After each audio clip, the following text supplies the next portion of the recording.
what is happening in the national capital ahead of the assembly elections. Prime Minister Narendra Modi has entered battleground Delhi with the fierce AAP equals to Aapada attack. While his focus has been on Vikas and infrastructure push, the Prime Minister, without taking Arvind Kejriwal's name, has put the Aam Aadmi Party on the mat on the issues of corruption, education, Yamuna cleaning and also Sheesh Mahal. The Prime Minister accused the Aam Aadmi Party government of not implementing central government schemes like the Ayushman Bharat. So in the midst of this intense political face-off between the BJP and the Aam Aadmi Party, Prime Minister launched this attack. The Aam Aadmi Party chief is holding a press conference. Let's cut across. तो दिल्ली में लोग दो सरकारें चुनते हैं। कुछ मुद्दे एक सरकार के अंडर में आते हैं और कुछ मुद्दे दूसरी सरकार के अंडर में आते हैं।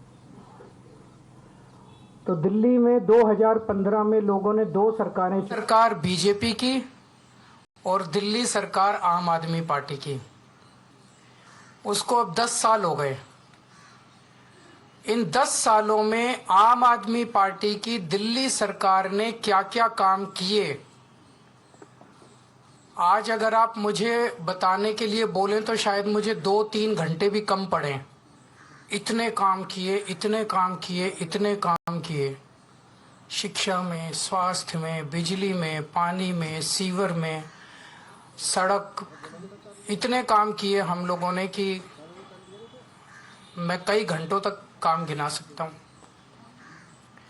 लेकिन जो दूसरी सरकार थी, जो दिल्ली के लोगों ने केंद्र सरकार चुनी थी बीजेपी की, उन्होंने 10 साल में एक भी ऐसा काम नहीं किया जो कि आज प्रधानमंत्री जी अपने 43 मिनट के भाषण में आप लोगों को गिना के गए होंगे। अगर उन्होंने 10 साल में काम किए होते तो शायद आज उन्हें दिल्ली के लोगों को इतनी गालियां देने की जरूरत ना पड़ती। वो अपने काम गिनाते, वो गालियां ना देते। जो व्यक्ति काम करता है वो गाली नहीं देता। जब कोई आदमी काम नहीं करता तो फिर उसे गालियां देनी पड़ती है। वो गालियों के बस पे चुनाव लड़ता है। 2020 में प्रधानमंत्री जी ने दिल्ली के लोगों से कई वादे किए थे। 2020 के विधानसभा चुनाव में भी आए थे। ये बीजेपी का संकल्प पत्र है। इसमें कई सारी बातें लिखी हुई है। इसमें प्रधानमंत्री जी कह के गए थे 2020 में,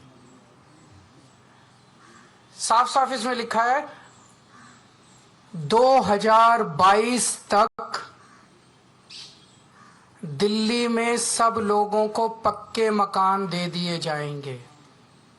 ये इस संकल्प पत्र में प्रधानमंत्री जी ने बोला, 2020 में बोला उन्होंने। 2022 तक दिल्ली में सब लोगों को पक्के मकान दे दिए जाएंगे। 2020 से लेके 2025 तक आज प्रधानमंत्री जी 1700 मकानों की चाबी देके गए हैं। इसके पहले कालका जी में 3000 मकानों की चाबियां दी थी, तो मोटे मोटे तौर पे 4700 मकान बनाए हैं 5 साल में। 4700 मकान बनाए हैं 5 साल में। दिल्ली में 4 लाख झुग्गियां हैं, 15 लाख लोगों को मकान चाहिए। 4700 मकान इन्होंने 5 साल में बनाए हैं। मुझे लगता है कि शायद 200 साल का प्रोग्राम बीजेपी ने बनाया है। ये संकल्प पत्र 5 साल का नहीं है, 200 साल का है। 200 साल भी इस रेट पे अगर 5-5 साल में 1700 मकान बनेंगे तो ये जो झुग्गी झुग्गी में जाके कह रहे हैं पक्के मकान देंगे, तो अगले 1700 मकान जो हैं वो 2030 के चुनाव के पहले बन के तैयार होंगे। और शायद वो देने की जरूरत भी ना पड़े, जिस तरह से ये झुग्गियां उजाड़ रहे हैं। पिछले 5 साल के अंदर इन लोगों ने झुग्गियां तोड़ तोड़ के 2,78,796 लोगों को बेघर कर दिया। प्रधानमंत्री जी वादा करके गए थे मैं तुमको पक्के मकान दूंगा, लेकिन धोखा दिया। पीठ में छुरा घोंपा, लोगों के बच्चों को सड़क पे लाके, कितने सारे ऐसे इनके नेता जाते हैं झुग्गियों में सोते हैं और 2 महीने के बाद उन्हीं झुग्गी वालों को उनकी झुग्गियां तोड़ के उनके बच्चों को सड़क के ऊपर, भरी ठंड के अंदर सड़क के ऊपर सोने को मजबूर कर देते हैं। 2,78,796 लोगों को इन्होंने 5 साल के अंदर बेघर किया। आज मैं आपको लिख के दे रहा हूं, मेरी बात नोट कर लेना। 2030 के चुनाव में अगर इन लोगों को वोट दे दिया, 2030 के चुनाव के पहले दिल्ली की सारी झुग्गियां तोड़ देंगे। 1700 फ्लैट भी नहीं देने वाले अगले 2030 के चुनाव तक। ये सारी झुग्गियां तोड़ देंगे, एक भी पक्का मकान ये लोग नहीं देने वाले। ये लोग गरीबों के दुश्मन हैं ये लोग। और जो 3000 कालकाजी में मकान दिए हैं इन्होंने, एक बारी जाके देख लो, नरक से भी बदतर है वो। लोग कह रहे हैं इससे तो झुग्गी अच्छी थी, पक्के मकान क्या दिया। नरक से भी बदतर दशा है वहां पे लोगों की। न सीवर है, न पीने का पानी है, कुछ भी नहीं है वहां पे। पूरी बुरी हालत है वहां पे लोगों की जो कालकाजी के अंदर रह रहे हैं। आज प्रधानमंत्री जी 10 साल के बाद आके 3 कॉलेजेस का शिलान्यास करके गए। कॉलेज शुरू नहीं हुए अभी, आज भूमि पूजन हुआ है, आज शिला रखी गई है, शिलान्यास हुआ है, नींव रखी गई है उन कॉलेजों की। मैं प्रधानमंत्री जी को कहना चाहता हूं, प्रधानमंत्री जी 10 साल लग गए आपको 3 कॉलेजों की शिला रखने में। इन 10 सालों में जब तक आप शिला रख रहे थे, इन 10 सालों में मैंने 22,000 क्लासरूम बना दिए, 3 नई यूनिवर्सिटी बना दी, 11 नए वोकेशनल कॉलेज बना दिए और 6 यूनिवर्सिटी कैंपस बना दिए। जितना टाइम आपको 3 शिलान्यास रखने में लगा, उतने टाइम में हम लोगों ने 22,000 क्लासरूम बना दिए, 3 नई यूनिवर्सिटी बना दी, 6 नए यूनिवर्सिटी कैंपस बना दिए और 11 नए वोकेशनल कॉलेजेस बना दिए।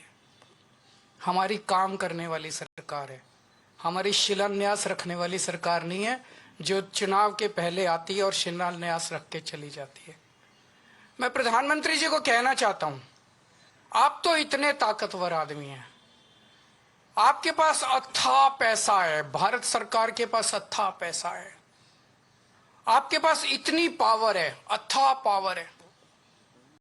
एलजी आपका, पुलिस आपकी, 7 MP दिल्ली के आपके। मैंने 3 नई यूनिवर्सिटी बनाई, आप 30 नई यूनिवर्सिटी बनाते दिल्ली के अंदर, और आज आपको हमें गालियां देने की जरूरत नहीं पड़ती। आज आप दिल्ली के अंदर आते, दिल्ली के लोग आपको सर आंखों पे उठा लेते।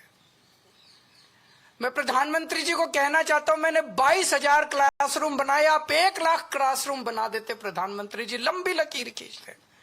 केजरीवाल ने इतना काम किया, उसके सामने लंबी लकीर खींच देते, केजरीवाल छोटा बन जाता। लोग आपकी वाह वाह करते। आपको मुझे गाली 39 मिनट तक आपको गालियां देने की जरूरत ना पड़ती अगर आप कुछ काम करके दिखाते प्रधानमंत्री जी। आपकी वाह वाह होती। मैंने 530 मोहल्ला क्लिनिक बनाए 5 साल के अंदर दिल्ली में। आप 5,000 मोहल्ला क्लिनिक बना देते प्रधानमंत्री जी, आपकी वाह वाह होती दिल्ली के अंदर। केजरीवाल को, आम आदमी पार्टी को, झाड़ू को कोई पूछता ही नहीं। आपको मुझे गाली देने की जरूरत नहीं पड़ती। अगर आप, मैंने 5 नए अस्पताल बनाए पिछले कुछ सालों में, आप 50 नए अस्पताल बनाते दिल्ली के अंदर, प्रधानमंत्री जी आपकी वाह वाह होती। लोग कहते भाई प्रधानमंत्री ने बड़ा। आपको आज 39 मिनट तक केजरीवाल को और मोहल्ला आम आदमी पार्टी को और दिल्ली के लोगों को गालियां देने की जरूरत नहीं पड़ती।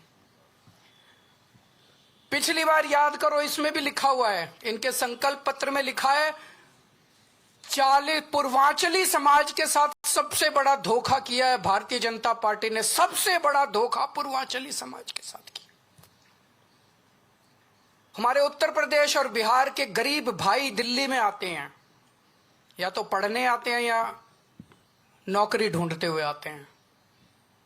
उन्हें दिल्ली में किराए पे रहने के लिए जगह नहीं मिलती, तो वो कच्ची कॉलोनियों के अंदर सस्ते किराए पे या तो ले लेते हैं जगह, और या खरीद लेते हैं सस्ती कच्ची कॉलोनियों के अंदर। तो कच्ची कॉलोनियों में दिल्ली के अंदर लगभग मोटे मोटे तौर पे सब पूर्वांचल समाज के लोग रहते हैं। दिल्ली के अंदर कच्ची कॉलोनियों में 2014 के पहले कोई काम नहीं होता था, नरक की जिंदगी थी। 10 साल के अंदर आम आदमी पार्टी की सरकार ने लोगों को इज्जत और सम्मान की जिंदगी दी। हमने अपने पूर्वांचल समाज के भाइयों के लिए सड़कें बनाई, गलियां बनाई, स्ट्रीट लाइट्स लगवाई, नालियां बनवाई, सीवेज सिस्टम दिया, पानी की पाइपलाइन बनवाई, सीसीटीवी कैमरे लगवाए, मोहल्ला क्लिनिक बनाए, अस्पताल बनाए, स्कूल बनाए, उनको इज्जत की जिंदगी दी। 2020 में मेरे को याद है, शायद 5 दिसंबर का दिन था, जब हरदीप पुरी जी और ये आए थे और दिल्ली के लोगों को, पूर्वांचल समाज के लोगों को 2019 या 2019 के पहले वो प्रॉमिस करके गए थे 40 लाख दिल्ली की कच्ची कॉलोनियों के लोगों को हम मालिकाना हक देंगे, उनकी रजिस्ट्री कराएंगे। 5 साल में 25,000 लोगों की रजिस्ट्री हुई है, 40 लाख के मुकाबले 25,000 लोगों की। तो लोग कहने लगे हैं, जो कहते हैं वो तो कम से कम बिल्कुल नहीं करते ये लोग। So that was Aam Aadmi Party chief Arvind Kejriwal's counter to what the Prime Minister said earlier today while launching several developmental projects in the national capital. Let's now listen in to what exactly he had to say. साथियों, देश भली भांति जानता है कि मोदी ने कभी अपने लिए घर नहीं बनाया, लेकिन बीते 10 वर्षों में 4 करोड़ से अधिक गरीबों के घर उनका सपना पूरा किया है।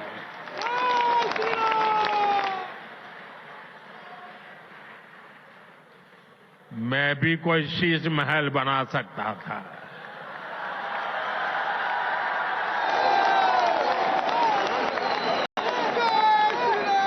लेकिन मेरे लिए तो मेरे देशवासियों को पक्का घर मिले, यही एक सपना था। अन्ना हजारे जी को सामने करके कुछ कट्टर बेईमान लोगों ने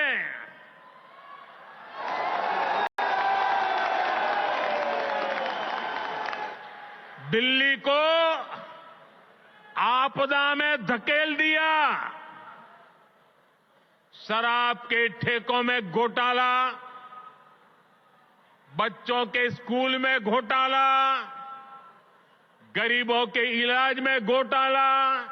ये लोग खुलेआम भ्रष्टाचार करते हैं, फिर उसका महिमा मंडन भी करते हैं। एक तो चोरी, ऊपर से सीना चोरी।